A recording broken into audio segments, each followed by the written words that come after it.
Vakfımızın Dünya Kudüs Günü etkinlikleri hakkında açıklaması. 2025. Bismillahirrahmanirrahim. Alemlerin Rabbi olan Yüce Allah'a hamdolsun. Efendimiz Hazreti Muhammed'e salat, onun tertemiz ehli beytine, seçkin ashabına, kıyamete kadar onların yolunda yürüyecek mümin kullara selam olsun. Kudüs, İslam'ın 3. kutsal şehridir. Müslümanların ilk kıblesi Mescid-i Aksa'ya ev sahipliği yapan, çevresi Yüce Allah tarafından mukaddes ilan edilmiş bir beldedir. Peygamberin oradan göklere yükseldiği miracın topraklarıdır. Kudüs davası, ümmetin özgürlük davasıdır. Kudüs davasına sahip çıkan izzet bulur. Bu davaya sahip çıkmak ve Kudüs'ün özgürlüğü için mücadele etmek hepimizin görevidir. Bu mücadelede yer almak bizim için bir şereftir. Kudüs'ün ve Mescid-i Aksa'nın korunması sadece bölgesel bir mesele değil, tüm insanlığın vicdani meselesidir. Mücadelemiz sadece acıyı dile getirmek değil, aynı zamanda karanlık günlere inat, umudun ve adaletin yeşerdiği yarınlara inanmaktır. Her bir namaz, her bir dua, zulmün son bulması ve özgürlüğe kavuşan Kudüs ve Mescid-i Aksa'nın müjdecisidir.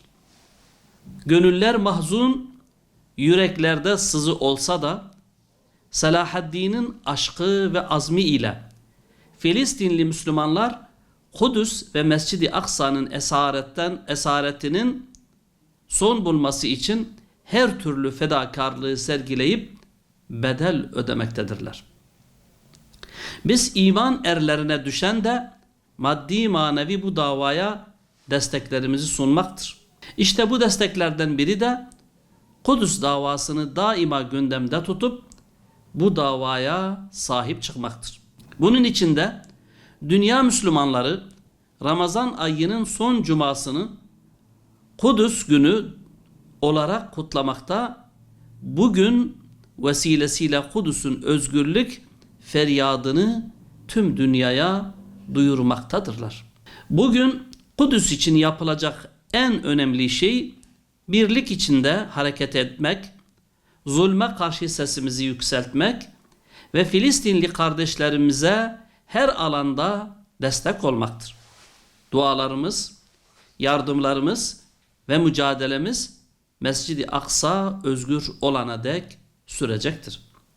Yüce Mevlamızın izniyle Peygamber Sevdalıları ve Özgür Kudüs platformu olarak 28 Mart 2025 Cuma günü İslam ümmetiyle birlikte Kudüs gününü kutlayacağız. Birçok şehirde Peygamber sevdalısı kardeşlerimiz, Müslüman halkımız ile birlikte meydanlara inecek, Kudüs'ün yalnız olmadığını, Kudüs'ü asla yalnız bırakmayacağımızı haykıracak.